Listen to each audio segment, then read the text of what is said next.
Dimulai rekan-rekan ya.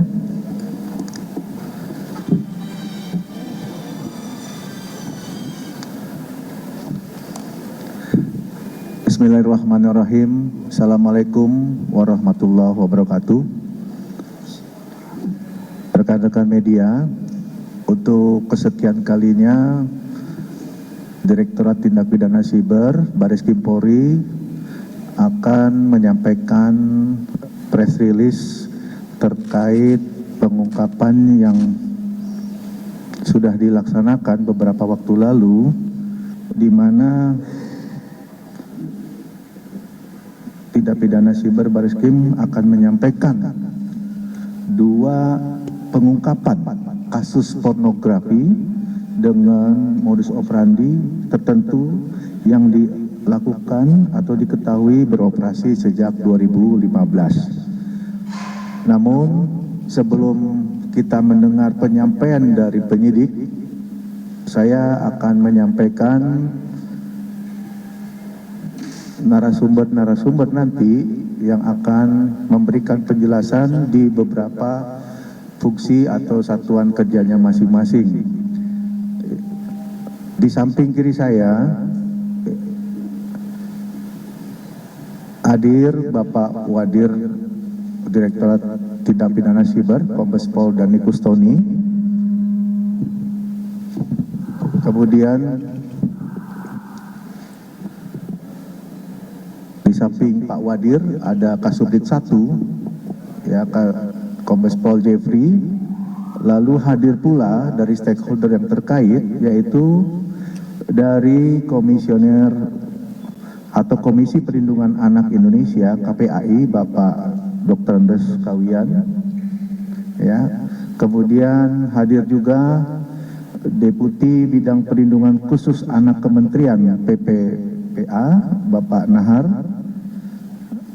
dan Kepala UPT Pusat PPA DKI Jakarta Ibu Dr. Anda Tri Palupi Dian Handayati.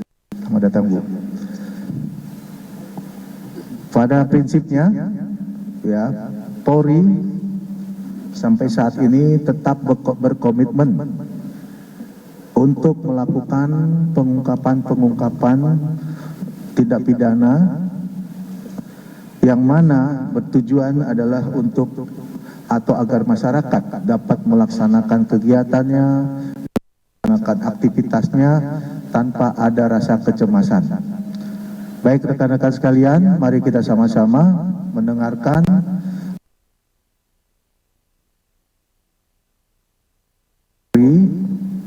terkait dengan 2 pengungkapan yang sudah dilaksanakan, khususnya terkait masalah pornografi anak. Waktu dan kesempatan kami sampaikan. Silakan. Baik, terima kasih. Assalamualaikum warahmatullahi wabarakatuh. Salam sejahtera untuk kita semua. Yang saya hormati Kabag Penum, Jumas Polri, Kombes Pol Ardi Mulan Caniago, Kasubdit 1, Pak Jeffrey, kemudian Komisioner KPAI, Bapak Dr. Andes Kawian, Deputi Bidang Perlindungan Khusus Anak, Kementerian PPA, Bapak Nahar, kemudian Kepala UPT Pusat PPA DKI Jakarta, Ibu Dr. Anda Tri Palupi Dian Handayati, serta rekan-rekan media sekalian. Pada hari ini kami dari Satgas Pornografi Anak yang online yang dilaksanakan oleh Direktorat Tindak Pidana Siber dan Direktorat Siber Polda ya, karena saat ini ada 8 Polda, kemudian didukung Subdit Siber jajaran kewilayahan ya, telah melakukan pengungkapan kasus pornografi online anak yang dimulai dari bulan Mei sampai dengan bulan November 2024, yaitu sebanyak 47 kasus dengan 58 tersangka, serta telah mengajukan blokir situs atau web pornografi online sebanyak 15.500 59 situs atau web dan telah melakukan giat preemptif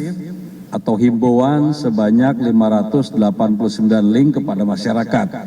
Itu yang sudah dilakukan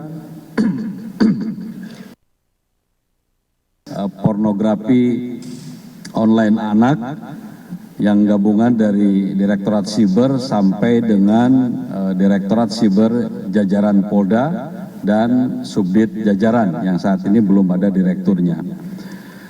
Rekan-rekan media sekalian, pada kali ini juga kami akan menyampaikan hasil pengungkapan yang dilakukan oleh Direktorat Tindak Pidana Siber, yaitu ada dua kasus hasil pengungkapan terkait dengan tindak pidana eksploitasi anak dalam bentuk penyebaran konten video pornografi secara online tentunya, karena Direktorat Siber yang menindaklanjuti. Ini terdiri dari 3 laporan polisi.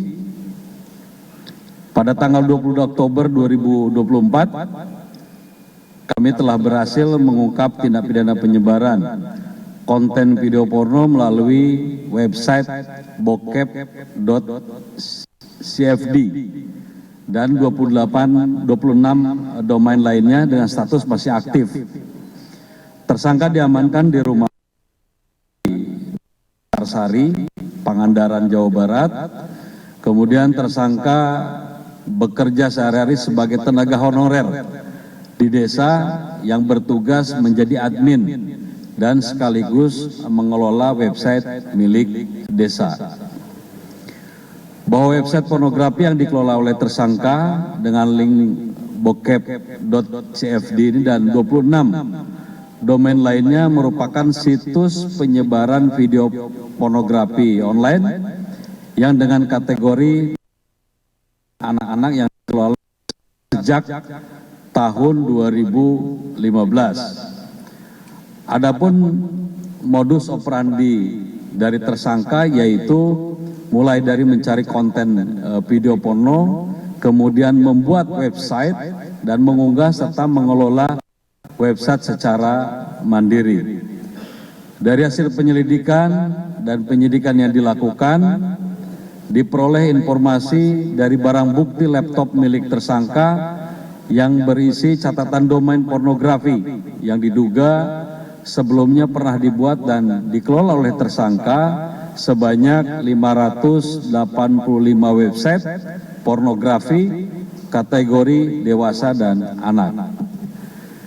Dari pengungkapan tersebut, 1 orang telah ditetapkan sebagai tersangka dengan inisial OS alias Anef Cinta. Pada saat dilakukan penangkapan, diketahui website pornografi yang masih aktif dan dikelola oleh tersangka sebanyak 27 website pornografi dengan kategori dewasa dan anak. Diketahui bahwa tersangka mulai membawa website pornografi sejak 2015 dengan keuntungan mencapai ratusan juta rupiah dari AdSense, yaitu pemasukan berupa pembagian keuntungan dari Google untuk setiap iklan yang diklik oleh pengunjung situs yang dikenal sebagai sistem pay per click ya, atau bayarnya per klik. Barang bukti yang ada di hadapan kita semua yang berhasil diamankan antara lain unit HP, kemudian 1 unit CPU, 1 unit laptop, 2 buah hard disk eksternal dan 2 buah flash disk serta 3 akun email yang kita lakukan penyitaan. Dari hasil pemeriksaan digital forensik terhadap barang bukti milik tersangka, diperoleh fakta bahwa tersangka menyimpan video pornografi ini sebanyak 123 file video pada handphone tersangka, yaitu 3.064 file video pada laptop tersangka. Jadi total secara keseluruhan ada 1.058 file video. Tersangka OS dijerat dengan pasal 45 ayat 1 junto pasal 27 ayat 1 Undang-Undang ITE. Kemudian kita terapkan juga pasal 29 junto Pasal 4 ayat 1 Undang-Undang Nomor 44 Tahun 2008 tentang pornografi. Nah, tentunya dengan ancaman 12 tahun penjara atau denda paling banyak 6 miliar rupiah. Rekan-rekan media yang saya hormati, jadi selain pengungkapan kasus pembuatan website pornografi yang kami gelar baru saja, pada hari ini juga kami sampaikan bahwa penyidik Direktorat Tindak Pidana Siber pada tanggal 3 Oktober 2024 telah berhasil mengungkap tindak pidana pornografi anak secara online dengan modus yang berbeda dengan yang tadi tentunya, melalui media sosial Telegram dengan nama grup Meguru Sensei dan Acil Sunda. Adapun untuk masuk bergabung menjadi member atau subscribe ke dalam grup tersebut, tersangka mematok harga antara 50.000 sampai dengan 300.000. Perlu diketahui bahwa saat ini member di grup Telegram Meguru Sensei ini berjumlah 2.701 member, sedangkan di Acil Sunda berjumlah 2.222 dan berisi 146 video yang diantaranya berisi adegan asusila dengan anak di bawah umur dan adegan susila sesama jenis atau sesama pria yang dibuat dan diperankan oleh tersangka atau yang ada di belakang kami. Mana tersangkanya dikeluarkan saja.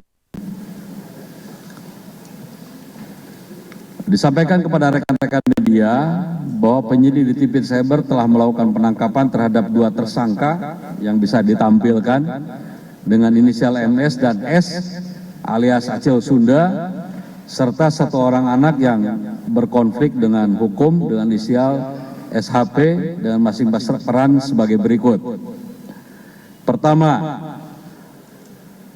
tersangka inisial MS berumur 26 tahun pada tanggal 3 Oktober 2024 tersangka dilakukan penangkapan di Jetis, Kecamatan Grogol, Kota Sukoharjo, Jawa Tengah, di mana tersangka adalah selaku penjual konten video porno yang berisikan adegan asusila anak di bawah umur melalui media sosial Telegram. Modus tersangka adalah dengan cara mencari dan mendownload konten-konten video tersebut dari berbagai sumber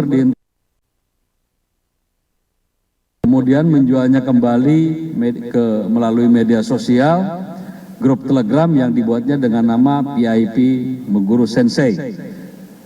Tadi kami sampaikan bahwa tersangka ini mematok harga mulai dari 50 sampai dengan 250.000 untuk masuk ke member VIP.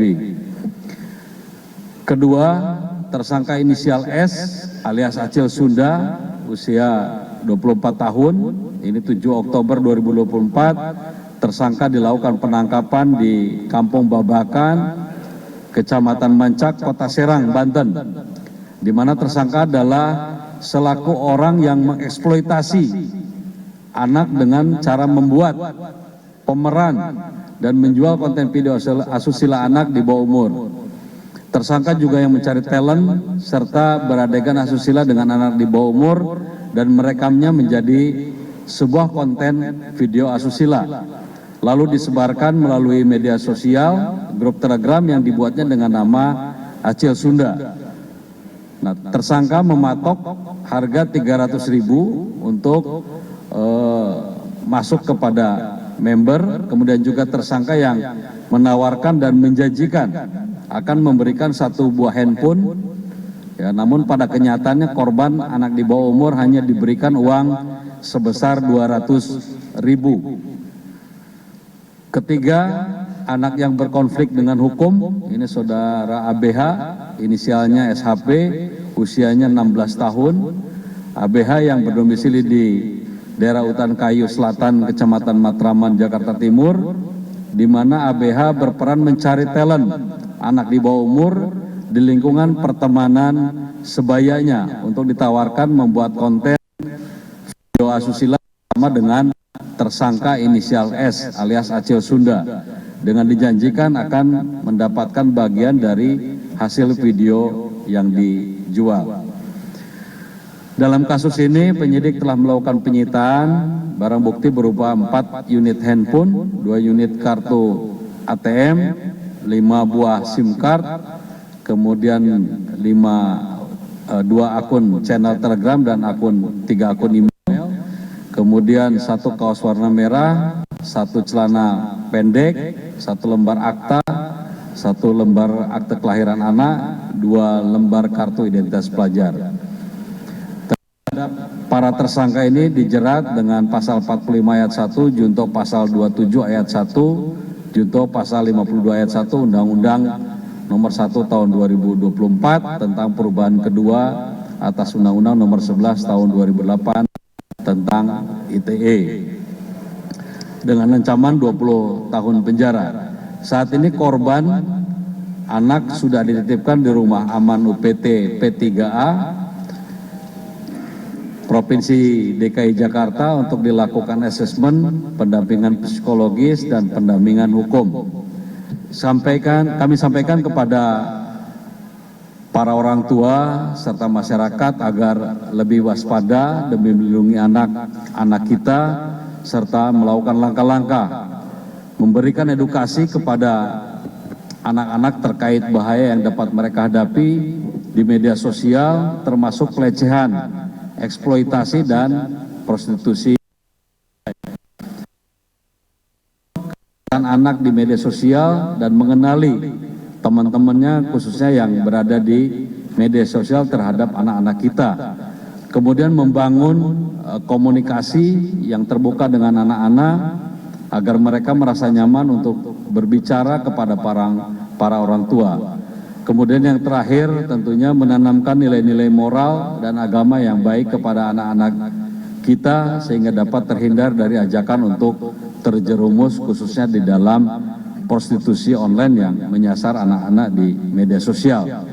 Kemudian dalam kesempatan ini tentunya kami tidak bekerja sendiri, kami mengucapkan terima kasih dan apresiasi kepada seluruh pihak yang telah berkontribusi dalam pengungkapan pornografi anak secara online. Kami dari Ditripidit Cyber Baris Krim Polri dan jajaran akan terus berupaya melindungi anak-anak Indonesia dari eksploitasi anak, khususnya eksploitasi terkait dengan seksual anak secara online. Demikian yang dapat kami sampaikan kepada rekan-rekan media sekalian. Wabillahi taufiq wal hidayah. Wassalamualaikum warahmatullahi wabarakatuh. Waalaikumsalam. Kami persilahkan kepada Pak Kabag Penum. Baik, terima kasih Pak Kombes Dhani Kustoni.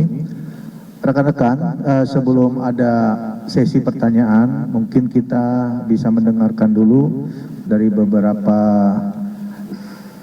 narasumber yang hadir untuk menjelaskan atau menyampaikan terkait hasil pengungkapan dari Direktorat Tindak Pidana Siber. Ya, kami persilakan dulu Pak Kawian. Mungkin ada yang mau disampaikan dulu. Baik, terima kasih. Assalamualaikum warahmatullahi wabarakatuh. Selamat siang, salam sejahtera untuk kita semua. Terima kasih. Izin saya menyampaikan atas nama Komisioner Komisi Perlindungan Anak Indonesia menyampaikan poin-poin atas materi rilis yang disampaikan pada hari ini. Yang pertama, tentu saja kami merasa prihatin bahwa anak masih menjadi sasaran eksploitasi seksual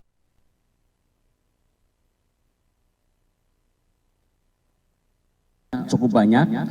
Bulan Juli yang lalu saya diundang ke sini juga untuk pengungkapan kasus prostitusi, ya, prostitusi online yang melibatkan 9 anak di bawah umur. Pada hari ini kita menyaksikan bahwa anak-anak masih menjadi objek eksploitasi seks, ya, dan pornografi. Padahal sebagaimana diatur oleh pasal 11 dan 15 Undang-Undang Nomor 44 Tahun 2008 tentang pornografi bahwa anak-anak tidak boleh dilibatkan baik sebagai pemain, sebagai talent dalam hal distribusi pornografi dan aksi porno aksi. Tentu saja KPAI mendukung langkah tegas yang dilakukan oleh Bareskrim Polri dan mendukung juga bahwa para pelakunya harus dituntut dengan hukuman sesuai dengan undang-undang yang berlaku.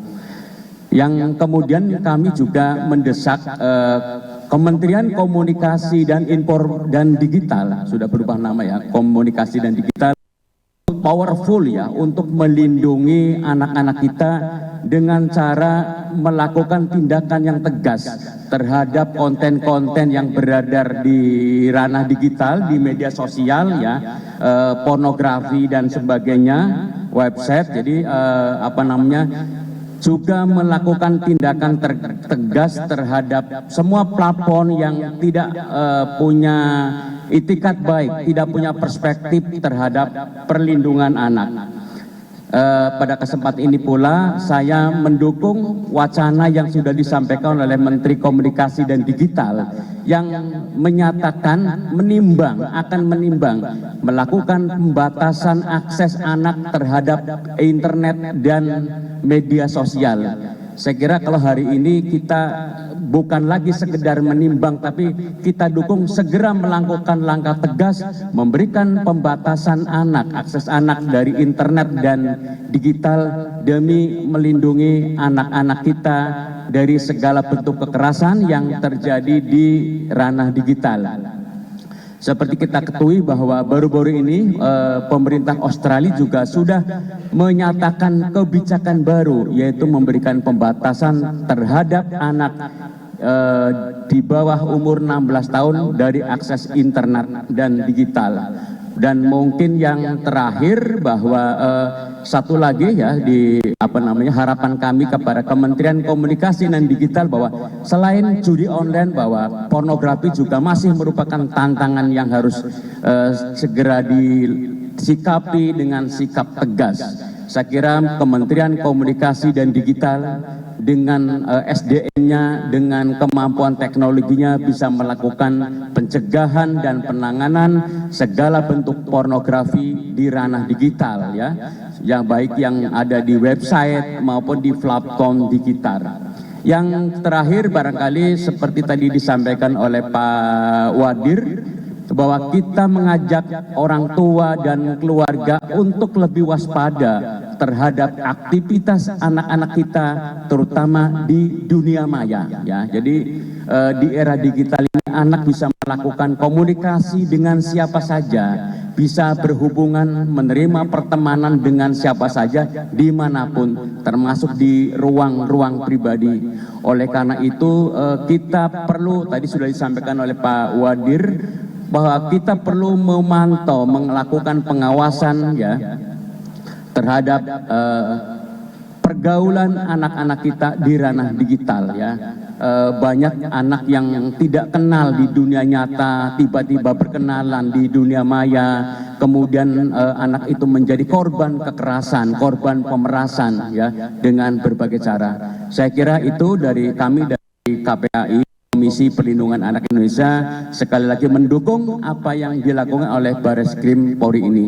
Mudah-mudahan teman-teman media juga bisa melakukan menyampaikan pemberitaan ini kepada masyarakat dengan perspektif perlindungan anak, dengan perspektif yang ramah kepada anak, dengan harapan bahwa orang tua juga akan berhati-hati dalam memberikan pengawasan terhadap anak-anaknya. Terima kasih. Billahi taufiq wal hidayah. Assalamualaikum warahmatullahi wabarakatuh.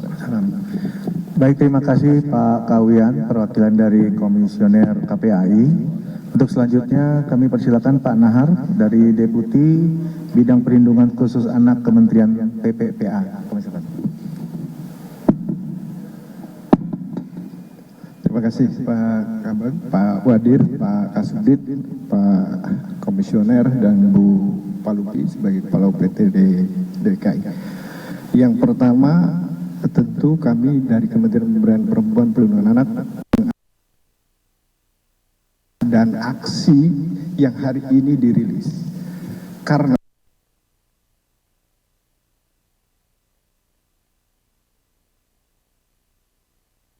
meskipun dalam rilis ini Hadir tadi menegaskan bahwa konten yang dibuat itu ribuan dan itu bisa menyasar ke banyak anak. Nah, jadi artinya ini hitungan dari data. Nah, data yang kita miliki misalnya Susenas tahun 2023 ini terkait dengan penyalahgunaan TIK gitu ya. Anak usia 7 sampai 17 tahun itu ada 74,85% itu mengakses internet. Menggunakan HP itu paling tinggi 81,22%. Untuk menggunakan komputer itu 13,76%. Alat itu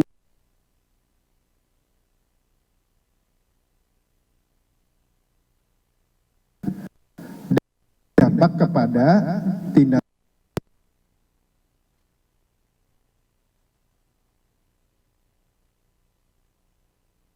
hukum oleh TP Siber. Karena dari penyalahgunaan itu, angka yang kemudian terlaporkan di data sistem informasi online pelindungan perempuan dan anak itu tahun ini saja Januari sampai September itu ada 7.167 kasus kekerasan seksual. Sebagian bermuara dari konten-konten pornografi, lalu kemudian apa yang hari ini di laporan polisi yang kedua, kasus yang kedua, itu mencari talent, lalu kemudian diolah, mau disetubuhi, lalu kemudian dieksploitasi, bahkan kemudian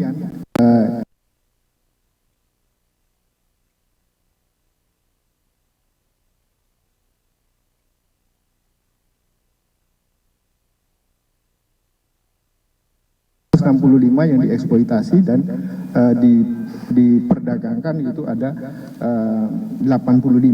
Jadi ini Bapak Ibu sekalian, kasus ini membuktikan bahwa langkah yang diambil oleh pihak kepolisian sudah menyelamatkan banyak anak. Karena itu maka ada upaya-upaya yang sedang dirampungkan oleh pemerintah, karena tidak semua manfaat internet ya, informasi teknologi komunikasi itu manfaatnya tidak selalu baik. Ada yang digunakan lalu kemudian untuk tujuan kejahatan. Oleh karena itu ada kebijakan yang sedang diselesaikan, yaitu penyelesaian peraturan pemerintah tentang tata kelola penyelenggara sistem elektronik.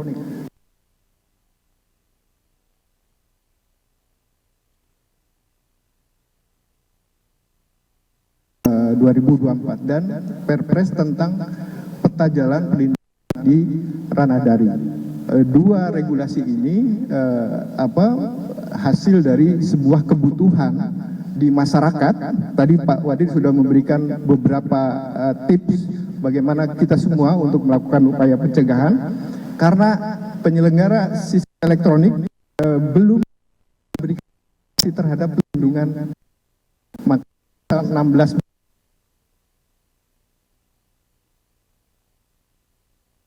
harus dilengkapi dengan regulasi-regulasi yang berkaitan dengan upaya pelindungan anak. Yang kedua, ada hal yang belum dioptimalkan soal kolaborasi para pihak. Tadi disebutkan oleh komisioner ya, bahwa ada kementerian lembaga, ada aparat penegak hukum yang memiliki tugas pokok yang berkaitan dengan ini. Yang ketiga adalah soal kebijakan yang tadi belum lengkap, sehingga kebijakan ini segera diselesaikan dan mudah-mudahan dengan kabinet baru ini bisa dirampungkan. Sekali lagi kami mengucapkan terima kasih karena apa yang sudah dicapai ini menyelamatkan banyak anak. Mudah-mudahan langkah-langkah lainnya bisa kita lakukan bersama, dan bagi siapapun yang menerima konten yang tahu bahwa apa yang sudah dibuat ini berdampak kepada anak, segera melaporkan ke kepolisian terdekat.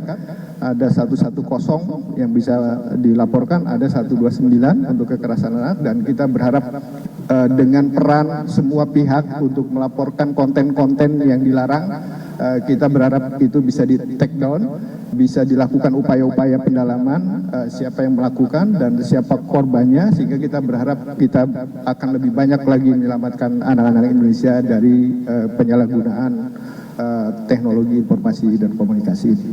Terima kasih, Pak.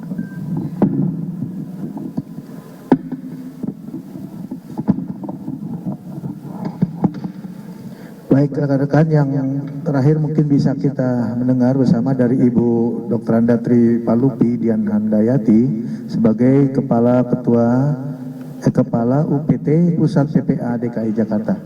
Kami bacakan, Bu. Terima kasih Bapak. Yang terhormat Bapak Kabag Penum, yang saya hormati Kasubdit 1, kemudian ada Komisioner KPAI, Bapak Deputi, Bapak Nahar, dan para media. Terima kasih pada kesempatan ini. Tentunya ini kami juga sudah yang kedua kali ya Pak kalian ya. Waktu itu kita juga sempat di ini. Kami Pusat Perlindungan Perempuan dan Anak DKI Jakarta ini merupakan unit pelaksana teknis di bawah Dinas Pemberdayaan Perlindungan Anak dan Pengendalian Penduduk ya, jadi biasanya disingkat Dinas PPAPP. Ini mempunyai tugas yaitu memberikan layanan dan penanganan terhadap perempuan anak korban kekerasan. Nah, yang ingin saya sampaikan di sini, kasus ini sudah kami tangani sejak tanggal 11 Oktober 2024. Ya, kami dihubungi oleh pihak Bareskrim Polri untuk melakukan pendampingan terhadap anak korban kasus eksploitasi anak secara online. Nah, kami juga sudah memberikan beberapa layanan terhadap kasus ini berupa asesmen kasus dan identifikasi kebutuhan korban, kemudian pendampingan visum, ada juga pendampingan BAP di kepolisian, kemudian konsultasi hukum, pemeriksaan psikologis, fasilitasi pemenuhan hak kesehatan korban, serta ada beberapa rencana tindakan yang akan kami lakukan, yaitu pendampingan proses hukum lanjutan terhadap korban, kemudian fasilitasi pemulihan psikologis korban, yang ketiga koordinasi tentunya dan fasilitasi pemenuhan hak terkait dengan pendidikan, kesehatan, karena ini anak korban masih di bawah umur di bawah 18 tahun, yaitu 12 tahun. Kemudian kami juga mengucapkan terima kasih dan mengapresiasi kepada proses ya penegakan hukum. Ini juga merupakan kerja keras dari Bareskrim Polri yang telah melakukan respon cepat. Nah, perlu kami informasikan juga di Pusat Perlindungan Perempuan dan Anak ini sampai detik ini sudah mendampingi atau mempunyai laporan ya sebanyak 1.814 kasus. Ya, ini dari Januari sampai tanggal 13 November ini, dan tentunya ini luar biasa ya, dari tahun ke tahun meningkat. Ini baru bulan November saja sudah 1.800 ya, padahal di tahun 2023 itu kami masih menangani 1.600. Ini November sudah ada peningkatan yang sangat signifikan. Nah, tentunya di sini kami juga sudah memilah ya beberapa kasus itu merupakan kasus anak-anak, dan 43% itu kasus dewasa. Nah, ini sangat memprihatinkan ya. ini ternyata kasus anak-anak itu menempati ranking pertama. Dan perlu kami informasikan juga, ternyata anak korban ini ada di daerah suatu tempat ya yang mungkin Bapak Ibu kalau dilihat dari 5 wilayah, di sini yang paling tinggi adalah Jakarta Timur. Nah, ini sangat memprihatinkan karena 2 tahun terakhir ini ya Jakarta Timur merupakan daerah yang KTP dan TKP-nya itu tertinggi. Kemudian kami juga sudah melakukan beberapa koordinasi dengan tentunya Dinas PPAPP terkait pencegahan ya. Kami juga selalu ada momen-momen tertentu dan ini sudah menginjak bulan 16 hari anti kekerasan ya Pak Deputi, kami juga sudah siap-siap. Ini biasanya kami secara online dan offline melakukan sosialisasi. Nah, tentunya seperti yang tadi disampaikan oleh Bapak KPAI dan Pak Deputi, kami selaku dinas ya PPAPP sangat konsen terhadap pencegahan terkait dengan kekerasan perempuan dan anak. Kemudian untuk UPT-nya tentunya kami juga terkait dengan penanganannya yaitu 24 jam ya, selalu saya informasikan di sini, monggo silahkan kalau melihat akan menjadi ya korban itu bisa menghubungi kami di 08 13 176 17622. Ini 24 jam nonstop, monggo silahkan kalau ada Bapak Ibu di sini yang mendengar ya atau melihat kekerasan. Kemudian di sini kami juga selalu ya mengingatkan untuk para orang tua tentunya selalu mendampingi anak-anak ya, karena sekarang itu era digital ya, anak-anak kita tanpa pendampingan itu biasanya suka buka-buka yang hal-hal yang tadi yang seperti tadi Pak Deputi katakan ya, jadi harus bijak. Nah, ini salah satunya kenapa kami juga mempunyai program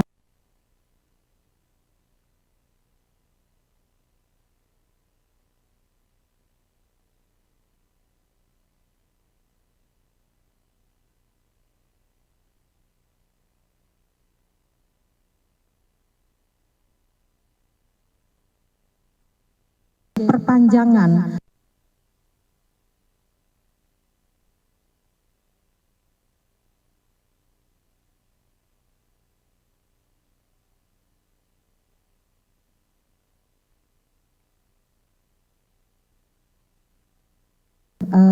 melapor, tetapi ini merupakan fenomena gunung es ya. Kami mengharapkan media juga bisa membantu kami di dalam mempromosikan istilahnya Hari Anti Kekerasan Perempuan dan Anak. Itu saja dari kami. Saya akhiri. Wassalamualaikum warahmatullahi wabarakatuh. Baik, terima kasih Ibu Tri Palupi. Rekan-rekan sekalian, sekarang sesi pertanyaan. Sesi pertama akan saya beri kesempatan 3 pertanyaan ya. 1, 2, 3 ya.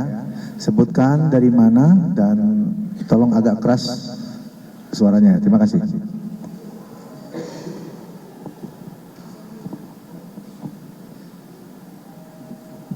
Irgi.